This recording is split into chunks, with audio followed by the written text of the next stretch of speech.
సంక్షేమ పథకాల పేరుతో ప్రజారంజక మనోరంజక కార్యక్రమాలు, ప్రజా ఆకర్షణ కార్యక్రమాలు చేస్తున్నామని చెప్తూ అవి కూడా సరిగ్గా నిర్వహించలేనటువంటి పరిస్థితి రాష్ట్రంలో కనిపిస్తోంది.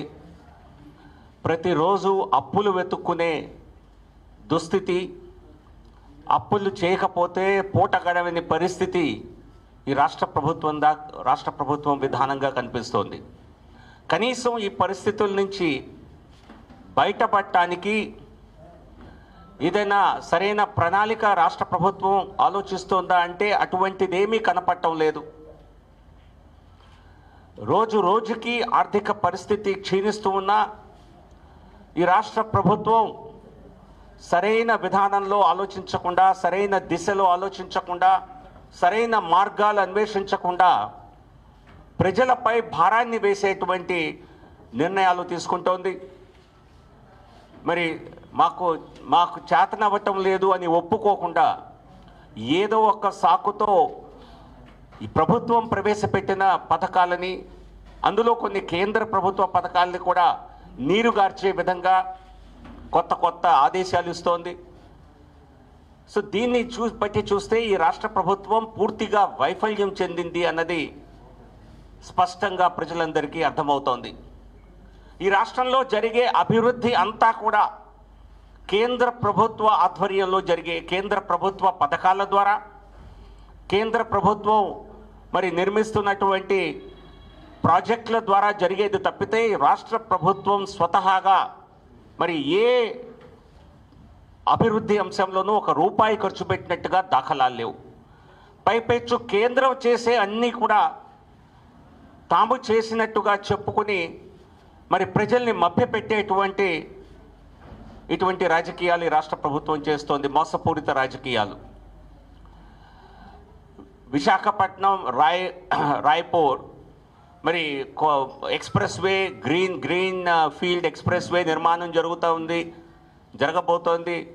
అదంతా కేంద్ర ప్రభుత్వం స్వంత ఖర్చుతో రూపాయి రాష్ట్ర ప్రభుత్వాల ఖర్చు లేకుండా చేస్తుంటే అది మాఘంతగా చెప్పుకునే ఈ ప్రభుత్వం పనిచేస్తోంది.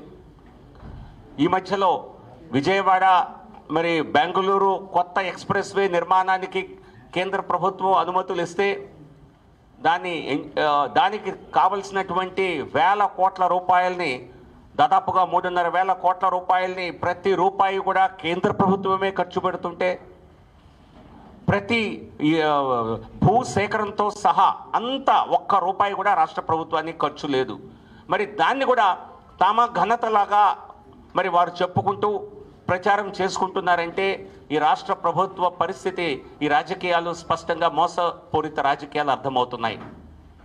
మరోపక్క రైల్వే రంగంలో మరి విస్తృతంగా కేటాయింపులు కేంద్ర ప్రభుత్వం చేస్తే రైల్వే స్టేషన్స్, ఫెసిలిటీసు, ప్యాసింజర్ ఎమ్యూనిటీసు వీటికి సంబంధించి ఖర్చులన్నీ కేంద్ర ప్రభుత్వమే, రైల్వే శాఖే భరిస్తుంది. దాన్ని గత యూపీఏ హయాంలో కంటే 4 రెట్లు ఎక్కువ కేంద్ర ప్రభుత్వం గత 7 సంవత్సరాల్లో ఖర్చు పెట్టింది. కానీ కొత్త న్యూ లైన్స్ నిర్మాణం కానీ దానికి సంబంధించి అనేక ప్రాజెక్టులు రాష్ట్రంలో జరుగుతుంటే రైల్వే శాఖ పూర్తిగా చాలా ఉత్సాహంగా దాన్ని ముందుకు తీసుకువెళ్తుంటే ఈ రాష్ట్ర ప్రభుత్వం మాత్రం వాటిని నీరుగార్చే ప్రయత్నం చేసింది. ఫర్ ఎగ్జాంపుల్ మరి నడికోడి శ్రీకాళహస్తి దాదాపు 300 కిలోమీటర్ల మేర కొత్త లైన్ నిర్మాణం ప్రారంభమైంది. అది సావల్యాపురం వరకు కంప్లీట్ కూడా అయ్యింది. ఇంకా ముందుకు వెళ్ళవలసిన ఈ తరుణంలో రాష్ట్ర ప్రభుత్వం కొద్ది నెలల క్రితం కేంద్రానికి లేఖ రాసి, రైల్వే శాఖకు లేఖ రాసి, మేము ఖర్చులు పెట్టుకోము, అంతా మీరే భరించండి. రోడ్లలో చూశారు కదా, హైవేస్లో అంతా కేంద్రం భరిస్తుంటే తమ గొప్పగా చెప్పుకునే ఈ ప్రభుత్వం రైల్వే కూడా అదే స్ట్రాటజీ చేయాలనుకుంటోంది. కానీ రైల్వేస్ ఒక కమర్షియల్ రంగం, వారు అన్ని పూర్తి ఖర్చులు భరించే పరిస్థితి లేదు. కాబట్టి రాష్ట్ర ప్రభుత్వం ఏ విధంగానైనా వనరుల్ని సమకూర్చి ఈ ప్రాజెక్టులన్నింటినీ, దాదాపుగా 10 ప్రాజెక్ట్స్ ఈ రాష్ట్రంలో నిలిచిపోయి ఉన్నాయి. రాష్ట్ర ప్రభుత్వం తమ వాటా ఇవ్వని కారణంగా వాటన్నిటినీ అమలు చేయాలి. ఇది కాకుండా 8,16,000 కోట్లతో నేషనల్ ఇన్ఫ్రాస్ట్రక్చర్ పైప్ లైన్ కింద 5 సంవత్సరాల్లో ఈ రాష్ట్రంలో మరి మౌలిక సదుపాయాల అభివృద్ధికి కేంద్ర ప్రభుత్వం ప్రణాళికలు సిద్ధం చేసింది. దేశవ్యాప్తంగా 105-110 లక్షల కోట్ల ఇన్వెస్ట్మెంట్ దానిలో జరగబోతుంటే ఒక్క రాష్ట్రంలో ఆంధ్రప్రదేశ్లోనే 8,16,000 కోట్లకి ప్రణాళికలు సిద్ధం చేసింది. కాబట్టి రాష్ట్ర ప్రభుత్వం ఇప్పటికైనా కళ్ళు తెరిచి ఇప్పటికైనా మరి అభివృద్ధి అంశంలో తన వాటాగా ఇవ్వవలసిన నిధుల్ని సమకూర్చి ఆలోచన చేయాలి. ఎంతసేపు ఓటు బ్యాంకు రాజకీయాలే చేయాలి అనుకుంటే చివరికి ఆ ఓటు బ్యాంకే దెబ్బతినే పరిస్థితి చూడవలసి వస్తుంది. ఒకవైపు కేంద్ర ప్రభుత్వం మరి వ్యాపారం చేయటం మా లక్ష్యం కాదు, అది ఏ ప్రభుత్వ లక్ష్యము కారాదు. కాబట్టి వ్యాపారం చేయకుండా కోర్ సెక్టర్స్కు మాత్రమే కేంద్ర ప్రభుత్వం పరిమితం అవుతుంది అని 4 కోర్ సెక్టర్స్ని పబ్లిక్ సెక్టర్లో చెప్పడం జరిగింది. అది మినహా మిగతా ప్రైవేట్ రంగాల్లో మేము ఉండమని. ప్రపంచవ్యాప్తంగా మీరు చూస్తే ఇదే స్ట్రాటజీ, ఇదే ప్రభుత్వాలన్నీ కూడా వ్యాపారాల్లో నుంచి బయటకు వచ్చేటువంటిది మీకు డెవలప్డ్ ఎకానమీస్ ఫ్రాన్స్తో సహా అన్ని దేశాల్లో ఇదే పరిస్థితి కనిపిస్తుంది. కానీ మన రాష్ట్రంలో ఏ రకంగా రివర్స్ టెండరింగ్ అని మొదలెట్టారో ఇది రివర్స్ అభివృద్ధి ఇక్కడ రాష్ట్రంలో కనిపిస్తుంది. ఎందుకంటే రివర్స్ ఎకనామిక్ మోడలింగ్ మీ అందరూ ఒక పద్ధతిలో వెళ్తే వీరు సినిమా టిక్కెట్లను మేమే అమ్ముతాం, మరి చేపలు మేమే అమ్ముతాం, మాంసం మేమే అమ్ముతామని ఈ రాష్ట్ర ప్రభుత్వం మరి అంతా ప్రభుత్వమయం చేసేటువంటి ఒక ఆలోచన, వారు అది దూరాలోచన అనుకుంటున్నారు, మేము అది దురాలోచన అనుకుంటున్నాం. మరి ప్రజల సాధారణంగా జరిగే వ్యాపారం నుంచి కూడా వారిని అందరినీ ఒక రకంగా వారి వ్యాపారాలు దెబ్బతినేలా, వారి ఉపాధి దెబ్బతినేలా, మత్స్య రంగంలో లక్షలాది మంది దానిపై డిపెండ్ అయి ఉంటే వారి యొక్క ఉపాధి పోయే విధంగా ఈ రాష్ట్ర ప్రభుత్వం ఆలోచనలు చేస్తుందంటే ఇది దురాలోచనే అవుతుంది, దూరాలోచన కాదు. సినిమా టిక్కెట్లు రాష్ట్ర ప్రభుత్వం అమ్మటం కోసం దాన్ని కార్పొరేషన్ కిందకు తీసుకొస్తామంటున్నారు, ఫిల్మ్ డెవలప్మెంట్ కార్పొరేషన్. అంటే మనం వచ్చే 30 సంవత్సరాల్లో టికెట్లు కొన్ని చూసే సినిమాకి ఇప్పుడే వాళ్ళు లెక్కగట్టి ఇది మా ప్రభుత్వ భవిష్యత్తు ఆదాయం అని చెప్పి దాన్ని కూడా ఎస్క్రో చేసి దాని నుంచి కూడా కొత్తగా రుణాలు తీసుకొచ్చేటువంటి బహుశా ఆలోచన ఒకటి చేస్తున్నారేమో. దీని పర్యావసనాలు ఏ రకంగా ఉంటాయి, దీనివలన సినిమా రంగం ఏ రకంగా దెబ్బతింటుంది అన్న ఆలోచన ఈ ప్రభుత్వం చేస్తున్నట్టుగా లేదు. సో కాబట్టి ఈరోజు సినిమా టికెట్లు మేము అమ్ముతామంటారు, రేపు సినిమాలు మేమే తీస్తామంటారేమో. రాష్ట్ర ప్రభుత్వమే సినిమాలు తీయాలి, వేరే వారు ఎవరు సినిమాలు తీయటానికి లేదు అనే ఆలోచన కూడా చేస్తారేమో అనేటువంటి ఒక అనుమానం కలుగుతోంది. సో ప్రతి దాన్ని ప్రభుత్వమయం చేయటం వెనుక మరి రాజకీయ దురాలోచన మానుకోవాలని, ఖచ్చితంగా ఇది సహేతుకం కాదని రాష్ట్ర ప్రభుత్వానికి మేము ఖచ్చితంగా తెలియజేస్తున్నాం.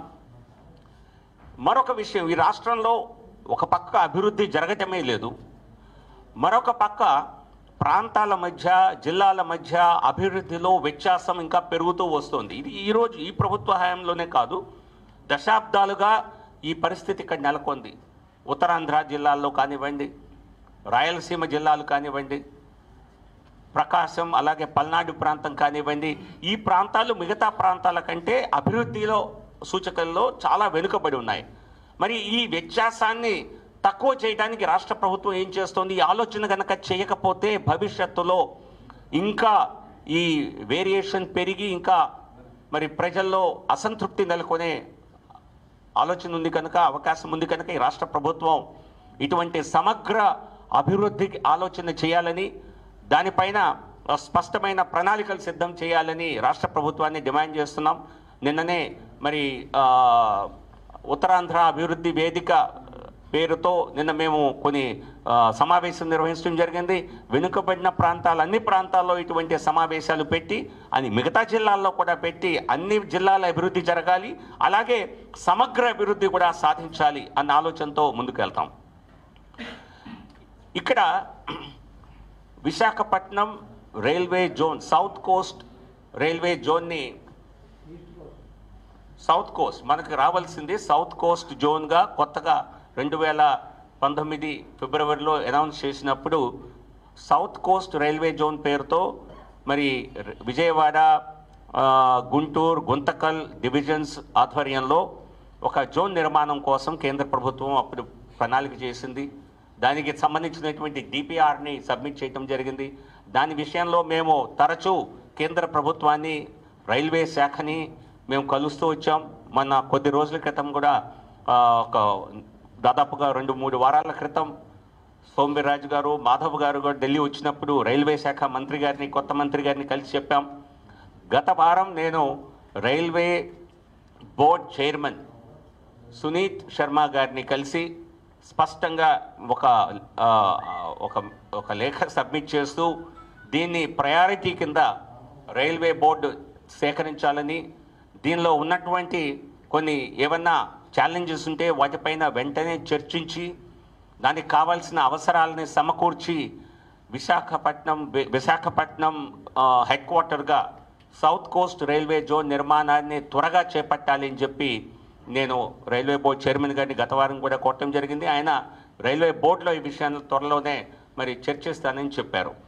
అలాగే ఇక్కడ క్షేత్రస్థాయిలో ఈ రైల్వే బోర్డు కొత్త జోన్ నిర్మాణానికి వచ్చేటువంటి అధిగమించవలసినటువంటి ఏదైనా ఛాలెంజెస్ ఉంటే వాటి గురించి తెలుసుకోవటం కోసం నిన్న ఇక్కడ ఓఎస్డీగా నియమితులైనటువంటి ఈ జోన్ కోసం ఓఎస్డీగా నియమితులైన చంద్రశేఖర్ గారిని, నేను, మాధవ్ గారు, విష్ణుకుమార్ రాజు గారు, మా జిల్లా అధ్యక్షులు రవీంద్ర రెడ్డి గారు వారిని, అలాగే కొత్తగా డిఆర్ఎంగా వచ్చినటువంటి అనూప్ కుమార్ గారిని, వారిని కూడా మేమందరం కలిసి, సత్పతి గారిని కలిసి ఈ కొత్త జోన్ నిర్మాణంలో మరి ఏ రకంగా ముందు స్టెప్స్ ఏ రకంగా తీసుకోవాల్సి ఉంటుంది, దానిలో చేయవలసినటువంటి ప్రణాళికలు ఏమిటి, ఎందుకంటే పూర్తి అవగాహన ఉంటేనే ఏదన్నా కేంద్ర ప్రభుత్వ దృష్టికి తీసుకువెళ్ళాలన్నా మరి ఇంప్లిమెంటేషన్లో వచ్చే ఇష్యూస్ని గురించి ముందుగా ప్రస్తావించాలన్నా ఈ క్షేత్రస్థాయి ఈ సమావేశం, ఈ క్షేత్రస్థాయి రివ్యూ అవసరమని నిన్న మాట్లాడటం జరిగింది.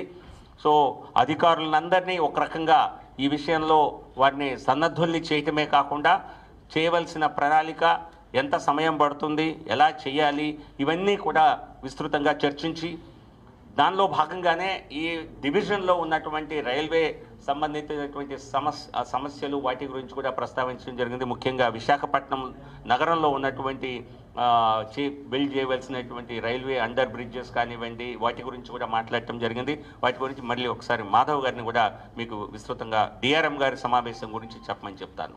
సో ప్రధానంగా ఈ అంశాల గురించి ఈరోజు మీతో మాట్లాడదాం అనుకున్నాము.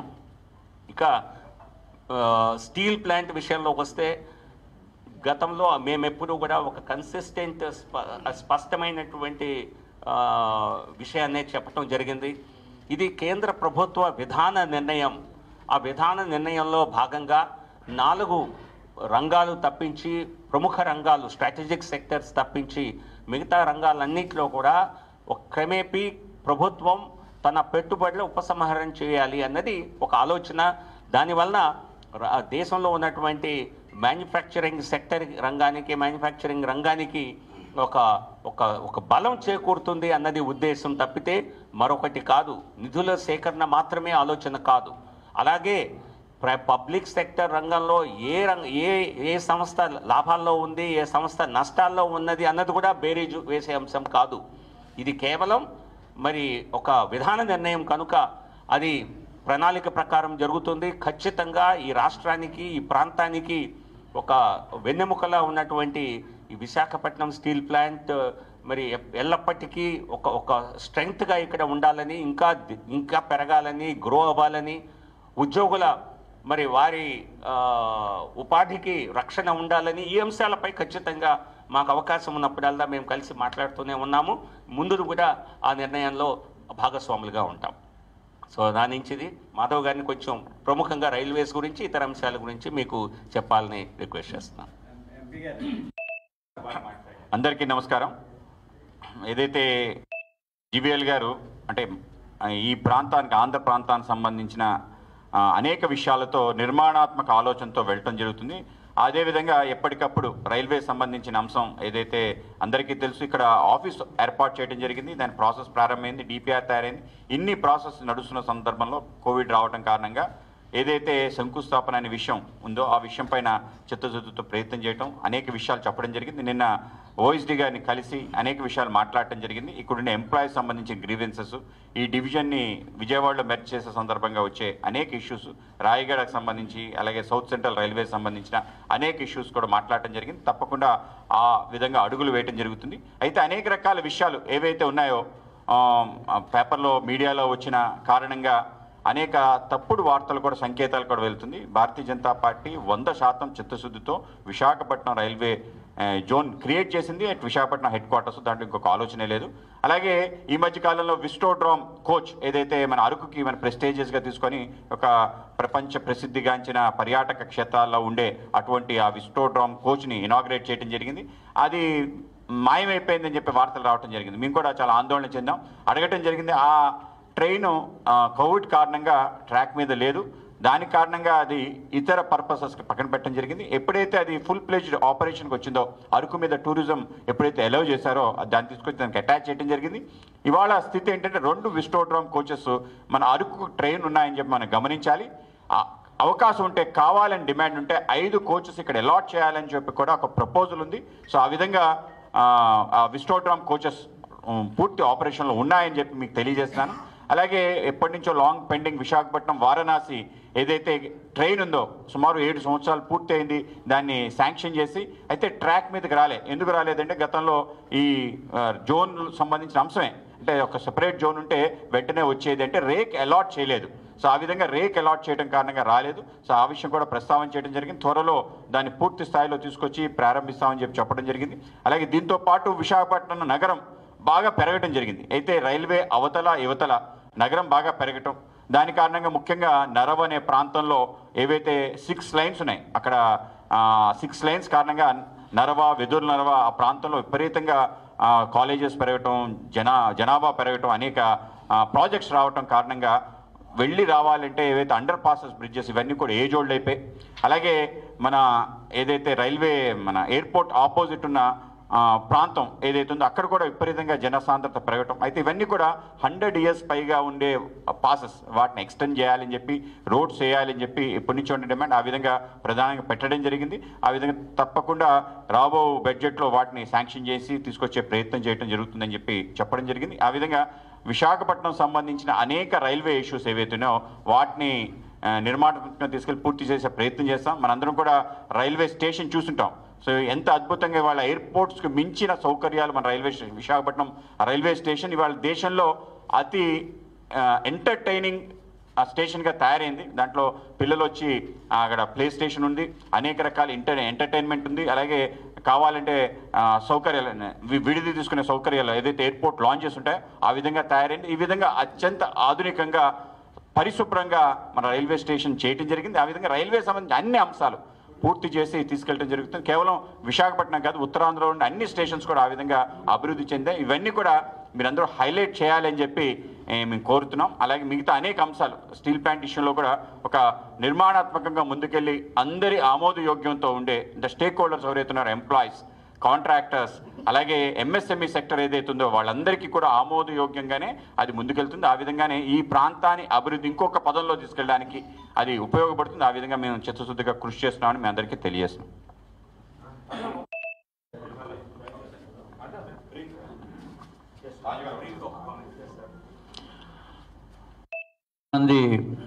అందరికీ నమస్కారం. పెద్దలు జీవీఎల్ గారికి, మాధవ్ గారికి, ప్రెసిడెంట్ గారికి, వచ్చిన వారికి. చాలామంది ఆందోళన చెందుతున్నారు ఈ జగన్మోహన్ రెడ్డి గారు చేస్తున్న కార్యక్రమాలకి, ఇంక్లూడింగ్ సినిమా టికెట్లు. నా డౌట్ ఏంటంటే, ముందు సినిమా టికెట్లతో మొదలుపెట్టి తర్వాత ఆ పార్టీలో చాలామంది విలన్స్ ఉన్నారు, కొంతమంది హీరోస్ ఉన్నారు, రకరకాల యాక్టర్స్ కూడా ఉన్నారు. బూతులు మాట్లాడేవాళ్ళు, ప్రజల్ని మోసం చేసేవాళ్ళు. కరెక్ట్గా మంచి సినిమాకి ఫిట్ అవుతుంది. సో ప్రజలు ఏమనుకుంటున్నారంటే, ఈ వైఎస్ఆర్సీపీ రాష్ట్ర ప్రభుత్వము సినిమాలు కూడా తీసి వాళ్ళకి ఉపాధి కూడా పోయేటట్టు చేస్తుందా అనే డౌట్ వస్తుంది. లేకపోతే మాంసం అమ్ముకోవడం ఏంటంటే ప్రభుత్వము, చేపలు, కోళ్ళు, ఇంకా మేకలు పెంపకంతో సహా ఇది కూడా అమ్మితే చాలామందికి జీవన ఉపాధి పోతుంది. దీన్ని దృష్టిలో పెట్టుకొని ప్రభుత్వము ఆల్రెడీ మేము ఊరికే డిస్కస్ చేస్తున్నాము కానీ నిర్ణయం తీసుకోలేదనేది చిన్న విత్డ్రాల్ ప్రాసెస్ మొదలుపెట్టినట్టుగా అనిపిస్తుంది. తప్పనిసరిగా ప్రభుత్వము దీన్నంతటినీ కూడా విరమించుకోవాల్సిన అవసరం ఉందని చెప్పి మేము తెలియజేసుకుంటున్నాం.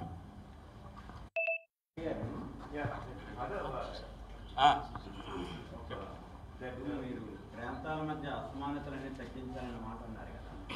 ప్రాంతాల మధ్య అసమానతలు తగ్గించడానికే రాష్ట్ర పునర్విభజన చట్టంలో వెనుకబడిన ఉత్తరాంధ్రకి స్పెషల్ ప్యాకేజ్ డెవలప్మెంట్ అమౌంట్ ఇవ్వాలని చెప్పారు. కానీ మీ గవర్నమెంట్ వచ్చింది ఆపేసింది. మరి అసమానత తగ్గించాలనుకుంటున్నాను. నెంబర్ 1. నెంబర్ 2 ఏంటంటే స్టేట్ గవర్నమెంట్కి సమగ్రమైన ప్రణాళిక లేదు, వనరుల సేకరణకు అన్నారు. మీ సూచన ఏమిటంటే గవర్నమెంట్ సెక్టర్ నమ్మాలనే, లేకపోతే ప్రభుత్వ రంగ సంస్థలు ప్రైవేటైజ్ చేయాలనే, లేకపోతే ప్రభుత్వ సంస్థలు తాకట్టు పెట్టాలి? మీరు ఇచ్చే సలహా ఏంటి?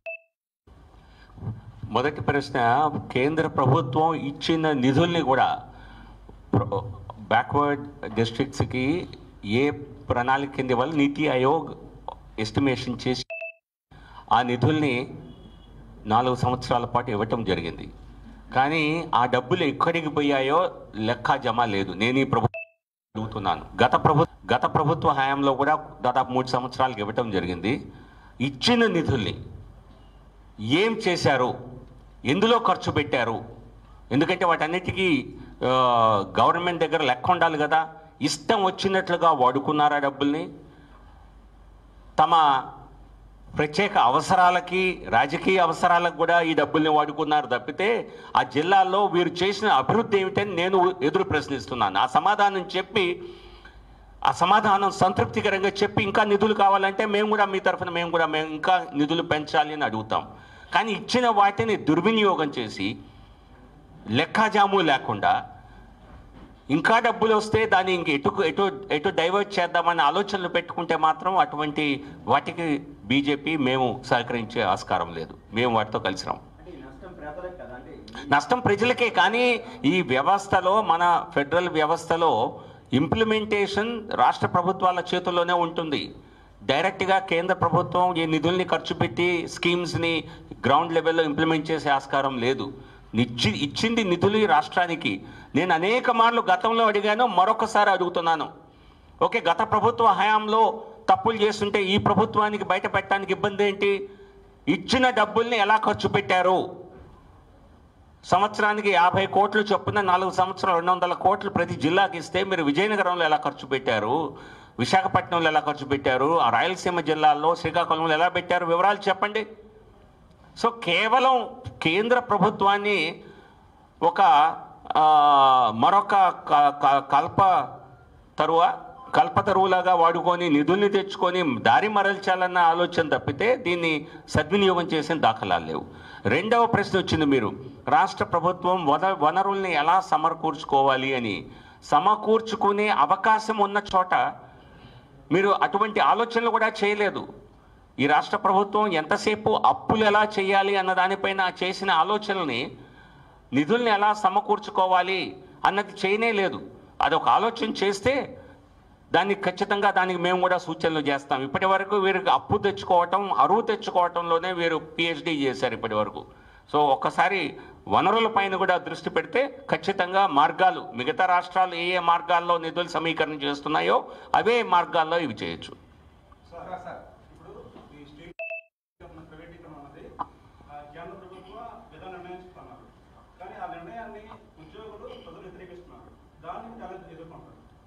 ప్రజలకి వాస్తవాలు చెప్పి వారు వాస్తవాలు తెలియజేసి, ఇందులో నాకు తెలిసి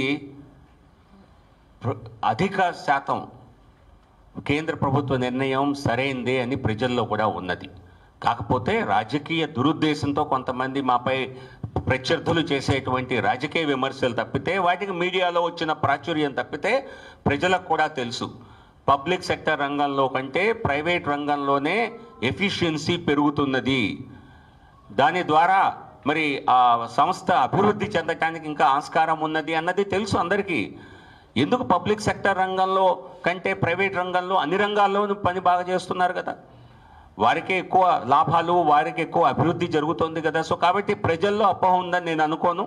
ఖచ్చితంగా వారికి చెప్పవలసిన బాధ్యత మాపై ఉంది కాబట్టి అది విధాన నిర్ణయం అని, దాని ద్వారా అందరికీ లాభం జరుగుతుంది తప్పితే నష్టం ఎవరు పోరని వారికి ఒక్కసారి మరొకసారి మీ ద్వారా తెలియజేస్తాం. విధానాలు బాగోకపోతే విధానాలను సరిచేయాలి. రేపు పొద్దున అధికారం కూడా బాగోలేదంటే ఇంకోటి ఇచ్చేస్తామా ఇంకో దేశానికి? ఇది అసందర్భమైనటువంటి వ్యాఖ్య. అంటే విధానం నో ఇది పబ్లిక్ సెక్టర్ రంగాన్ని, పబ్లిక్ సెక్టర్ ప్రభుత్వ విధానం అన్ని రంగాల్లో ఉండటం కాదు. ఒక సమయంలో చేశారు, అది తప్ప రైటా? ఇప్పుడు ప్రస్తుతం ఒక రకంగా చెప్పాలంటే అప్పుడు కూడా చేసింది తప్పే. కాకపోతే అది వేరే చర్చ, అది మేధావుల చర్చ. కానీ దీనికి దేశ సార్వభౌమత్వానికి ఇది లింక్ లేని ప్రశ్న. మన దేశ సార్వభౌమత్వానికి ఎటువంటి ముప్పు లేదు, పటిష్టంగా ఉన్నటువంటి దేశం మంది. సో ప్రభుత్వం దృష్టి పెట్టాల్సింది మన దేశ రక్షణ పైన, మౌలిక సదుపాయాలపైన. అంతే తప్పితే ప్రభుత్వం అన్ని వ్యాపారాలు మేమే చేస్తామంటే ప్రభుత్వ ఈ ఫోకసే మారిపోతుంది. ఒకప్పుడు నిరుద్యోగ సమస్య, అసలు కరోనా టైంలో కూడా నిరుద్యోగ సమస్య కూడా కేంద్ర ప్రభుత్వ సంస్థ ద్వారానే అసలు ఇది అంటే దేశంలో నిరుద్యోగ సమస్య మరి 93 కంటే 90వ దశాబ్దం కంటే ముందు కంటే తగ్గిందా పెరిగిందా? ఖచ్చితంగా ఉద్యోగ అవకాశాలు ప్రైవేటు రంగం రావటం వలన ఉద్యోగ అవకాశాలు పెరిగాయి. సో మీ అందరికీ, మీ ఇందులో ప్రైవేట్ రంగంలో పనిచేసేవారు చాలామంది ప్రభుత్వ రంగ సంస్థల్లో పనిచేయడానికి ఈరోజు సిద్ధంగా కూడా లేరు. సో కాబట్టి పెట్టుబడులు రావాలి. కేంద్ర ప్రభుత్వం దగ్గర అన్ని వ్యాపారాల్లో పెట్టుబడి పెట్టడానికి అవకాశం లేదు. దీని కెపాసిటీ పెంచాలి అంటే ఇంకో 10,000 కోట్లు ఖర్చు పెట్టాలంటే ప్రభుత్వం దగ్గర వనరులకు ప్రభుత్వ హాస్పిటల్స్ తయారు చేయాలి, ప్రభుత్వం హాస్పిటల్స్ పెట్టాలి, ప్రభుత్వం ఇన్స్టిట్యూషన్స్, ఎడ్యుకేషనల్ ఇన్స్టిట్యూషన్స్ పెట్టాలి, బేసిక్ ఎడ్యుకేషన్ మీద ఇంకా ఫోకస్ పెంచాలి, రోడ్లు, రైళ్లు, ఈ వ్యవస్థలు, ఈ నిర్మాణాలపై ఫోకస్ పెట్టాలి. అదే ప్రభుత్వ ఆలోచన. అది ప్రపంచవ్యాప్తంగా అదే సరైనటువంటి విధానమైంది, రుజువైంది. కాబట్టి దానిపైన మళ్ళీ రీథింక్ చేసే అవకాశం లేదు. ఎంపీ గారు, మీరు వ్యాపారం అని, ఇక్కడ వ్యాపారం కాదు సార్. 1966లో 32 మంది అంటే అప్పుడు స్టీల్ ప్లాంట్ ఏర్పడలేదు సార్. Sensitive issue. మీరు ప్రజల్లోకి పోవాలి అన్నా, రేపు ఓట్ల కోసం వెళ్ళాలన్నా మీరు చెప్తున్నారు వ్యాపారాలు చేయట్లేదు గవర్నమెంట్ అని. వ్యాపారం కాదు సార్, సెన్సిటివ్ ఇష్యూ అని లోకల్లో టాప్. రెండో విషయం, వాల్తేరు డివిజన్ తీసేసి రైల్వే జోన్ ఇస్తున్నారా? వాల్తేరు డివిజన్ ఉంచుతూ ఇస్తున్నారా? కేకే లైన్ కాస్త రాయగఢకి వెళ్ళిపోవడం, ఈ ఆదాయం కాస్త ఈ విజయవాడ వెళ్ళిపోవడం, మా డివిజన్ పరిస్థితి. రైల్వే జోన్ విషయంలో ఆల్రెడీ ఒక అనౌన్స్మెంట్ వచ్చింది. ఆ అనౌన్స్మెంట్ ఏమిటి అన్నది మళ్ళీ నేను చెప్పవలసిన అవసరం లేదు. ఆ అనౌన్స్మెంట్ గతంలోనే వచ్చింది. ప్రస్తుతం వరకు రైల్వే శాఖ దృష్టిలో అదే జోన్గా నిర్మాణం జరగబోతోంది. ఎటువంటి అరకు వరకు అది మీరు డిపిఆర్ చూస్తే స్పష్టంగా తెలుస్తుంది. డిపిఆర్ నేను దాని గురించి అంత వివరాల్లోకి వెళ్ళలేను. అరకు వరకు ఉందని మాకు చెప్పారు. అరకు వరకు ఖచ్చితంగా ఇదే ఉంటుందని. కానీ దానిలో అవసరమైతే మళ్ళీ రీథింక్ చేయాలని కూడా మేము చర్చిస్తాం. ఈ నిన్న కలిసి తెలుసుకున్న మీటింగ్స్ అన్నీ రైల్వే శాఖకి, రైల్వే గ్రోత్కి అనుగుణంగా ఉంటూ మనకి కూడా లాభసాటిగా ఉండే అంశాలు ఏమిటి, మన ఈ ప్రాంత అభివృద్ధికి, ఇక్కడ రైల్వే జోన్ అభివృద్ధికి. So it has to be a win win. Railway కూడా ఒక కమర్షియల్ ఆర్గనైజేషనే. సో కాబట్టి రెండింటికి విన్ విన్ ప్రపోజల్స్ ఏమవుతాయి అన్నది పరిశీలించడం కోసమే మేము చేస్తున్నటువంటి ప్రయత్నం.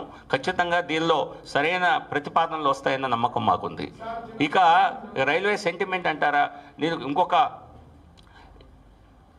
ప్రభుత్వం ఒక శాఖ, ఒక రాష్ట్రం గురించి ఆలోచించి నిర్ణయం చేయలేదు. నేను చెప్పిన విధాన నిర్ణయం దేశవ్యాప్తంగా జరిగింది. దీనికంటే 3-4 స్టీల్ కంపెనీలు ఆల్రెడీ పెట్టుబడుల ఉపసంహరణ కార్యక్రమంలో ఉన్నాయి. అవి కూడా కొన్ని సంవత్సరాల నుంచి 2-3 సంవత్సరాల నుంచి పెండింగ్లో ఉన్నాయి. దీనికి కూడా సమయం పడుతుంది.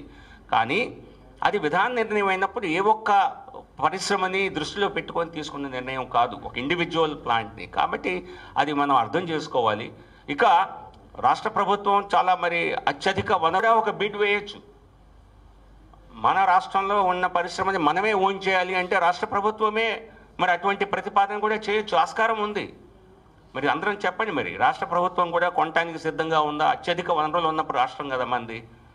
సో మరి అది కూడా కొనటానికి ముందుకు వస్తే మన రాష్ట్రంలోనే మన ప్రభుత్వ అధీనంలో ఉంటే మనకు వచ్చింది మంచిదే కదా. మరి ఆలోచన చేస్తారేమో చూద్దాం. ఎంప్లాయీస్ కూడా కావాలంటే దానిలో భాగస్వాములు కావచ్చు, రాష్ట్ర ప్రజలు భాగస్వాములు కావాలంటే మనందరం భాగస్వాములం కావచ్చు. సో అటువంటి ఆలోచన చేయదలుచుకుంటే మాకు సెంటిమెంట్ ముఖ్యం, దీనివల్ల లాభం కూడా ఉంటుంది, రాష్ట్రానికి ఆర్థిక లాభం కూడా ఉంటుంది అంటే అందరూ కలిసి అటువంటి ఆలోచన కూడా చేయొచ్చు. నేను ఈ రోజున కొత్త ఆలోచన చెప్తున్నాను, ఎందుకు చేయకూడదు? పర్పస్ ఏంటంటే ఈ రాష్ట్ర ప్రభుత్వం వ్యాపారం, చేపల వ్యాపారం కూడా చేయడానికి సిద్ధంగా ఉన్నప్పుడు స్టీల్ వ్యాపారం చేయడానికి ఇబ్బంది ఏముంది? ఆలోచన కూడా చేయదలుచుకుంటే రాష్ట్ర ప్రభుత్వం మరి కేంద్రం విధాన నిర్ణయం తీసుకుంది కనుక దానిలో రాష్ట్రం కూడా ఒక ప్రతిపాదన చేయొచ్చు. ప్రధానమంత్రి మత్స్య సంపద యోజన కింద కదా చేపల మార్కెట్, చేపల హబ్ అనేది ఇక్కడ నిర్మాణం అవుతుంది. దానికి కేంద్రం సబ్సిడీ కూడా ఇస్తుంది. మరి దానికి అనుసంధానంగానే కదా ఫిష్ ఆంధ్ర వస్తుంది. ఏంటి అభ్యంతరం? ఎక్కడ ఇది రాష్ట్ర ప్రభుత్వం మేమే అంత మా చేతుల్లోకే తీసుకుంటాం అన్నది ఖచ్చితంగా అది కేంద్ర ప్రభుత్వ పథకంలో ఎక్కడా లేదు. స్టేట్ గవర్నమెంట్ టెక్నికల్ సపోర్ట్ మాత్రమే ఇస్తుంది అనేది వాళ్ళు చెప్తున్నారు. ఈ వివరాలు రావాల్సింది బయటికి ఇంకా. సో ఖచ్చితంగా వాళ్ళు గనక మరి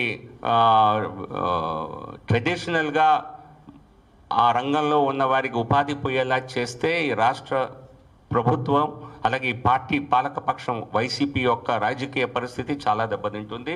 తమ రాజకీయ లాభం కోసమైనా ఇటువంటి ఆలోచన విరమించుకోవాలి, లేకపోతే ఇబ్బందులు పాలవుతారు. ప్రధానమంత్రి మత్స్య సంపద యోజన కింద ఆధునీకరణ ప్రభుత్వం చెప్పింది కదా అని మార్కెట్ యార్డులు నిర్మించుకోండి, శీతల గిడ్డంగులు నిర్మించుకోండి, దానికి మేము డబ్బు ఇస్తామంటే కాదు, అమ్మే వాళ్ళ దగ్గర నుంచి మేము వారి పట్టకొడతామని ఎక్కడ కేంద్రం చెప్పాల. ఇది మీరు ఇచ్చేటువంటి అది తప్పుడు నిర్వచనం తప్పితే ప్రభుత్వం ఆధునీకరణకి ఈ పథకంలో మార్గాలు ఉన్నాయి. కొత్త కొత్త నెట్ల నిర్మాణం, నెట్ల కోసం కానివ్వండి, మరి షిప్పింగ్ కోసం వెళ్ళేటువంటి వెసల్స్ కొనుక్కోవటానికి, కోల్డ్ స్టోరేజ్ నిర్మాణానికి, మార్కెట్ ఆధునికర మార్కెట్ నిర్మాణానికి దానికి డబ్బులు ఇస్తుంటే, కానీ దానికి చేపలు పట్టేవారికి, చేపలు అమ్మేవారి నుంచి వారి వృత్తిని తీసేయాలని అక్కడ చెప్పాల. అటువంటి ఆలోచన ఈ ప్రభుత్వ దృష్టిలో ఉంటే ఖచ్చితంగా మానుకోవాలి.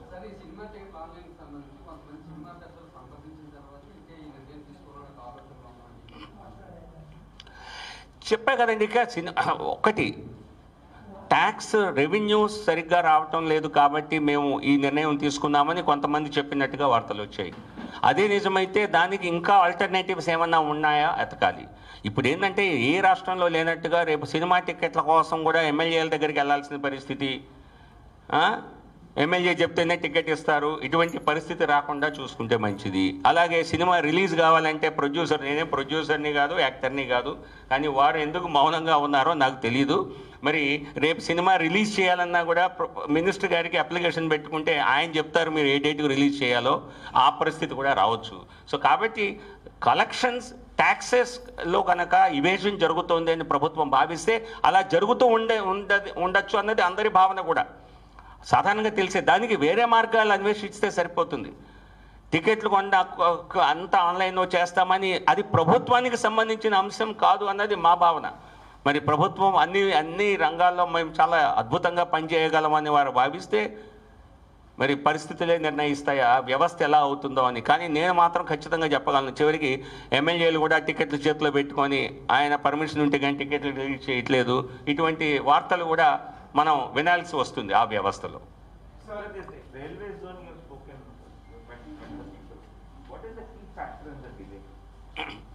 ఒక్కటి మాధవ్ గారు చెప్పారు ఆల్రెడీ. ఒకటి గత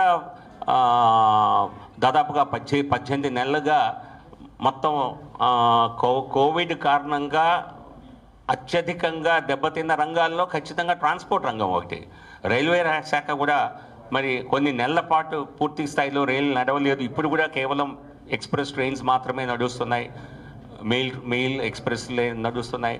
సో కాబట్టి వారి ఆలోచన ప్రయారిటీస్ కూడా ఆ 1 ఇయర్లో మారాయి. ప్రభుత్వం ఏ రకంగా ఎసెన్షియల్ కమాడిటీస్ని ఏ రకంగా తీర ప్రాంతాలకు చేర్చాలి, అవి ఫోకస్ ఉన్న సమయంలో ఇది చర్చించే అవకాశం కూడా రాలేదు.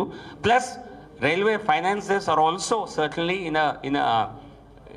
ఇన్ డీప్ సర్టన్లీ అన్ని ఆర్గనైజేషన్స్ దెబ్బతిన్నట్టే రైల్వే ఆదాయ వనరులు కూడా ఖచ్చితంగా దెబ్బతిన్నాయి గత సంవత్సరంన్నర కాలంలో.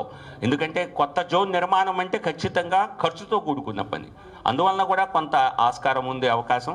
కాకపోతే వీలైనంత త్వరగా దీన్ని కార్యరూపం దాల్చేలా చేయాలని మేము ప్రయత్నం చేస్తున్నాం.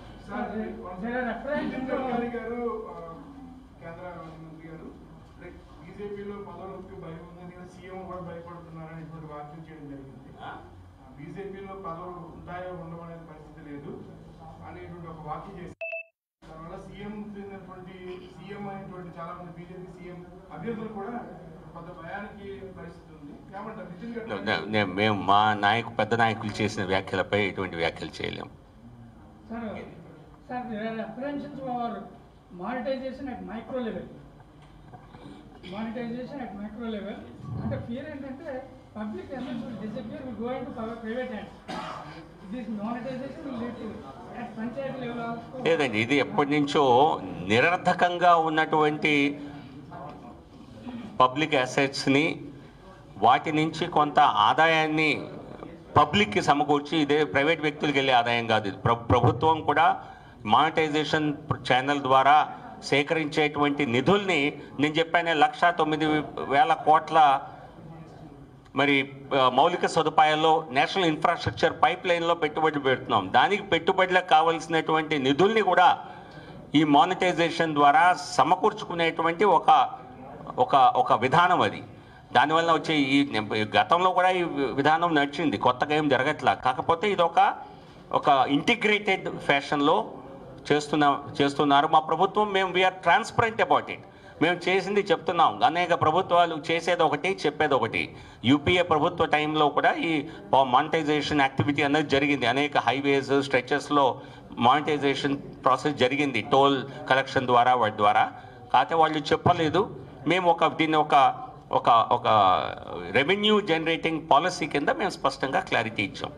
దీనివల్ల ఇది ప్రైవేట్ వ్యక్తుల్లోకి ఏ అసెట్ వెళ్ళదు. Ownership will remain 100% with the government. Only వాళ్ళకి యూటిలైజేషన్కి, యూసేజ్కి వారికి పర్మిషన్ ఉంటుంది, for which they have to pay certain charges, అంతే. అంతకు తప్పితే వాళ్ళకి ఓనర్షిప్ అన్నది ప్రభుత్వం చేతిలోనే ఉంటుంది పూర్తిగా.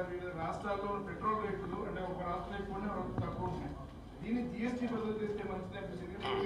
Petrol rate highest. తమిళనాడులో చూస్తే తక్కువ, బోర్డు కూడా పెట్టారు. సో దీన్ని జిఎస్టీలో పెడితే బాగుంటుంది. జిఎస్టీలోకి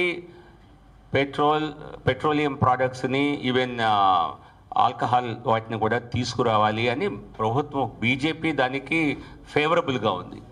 కేంద్ర ప్రభుత్వం కూడా దానికి సిద్ధం.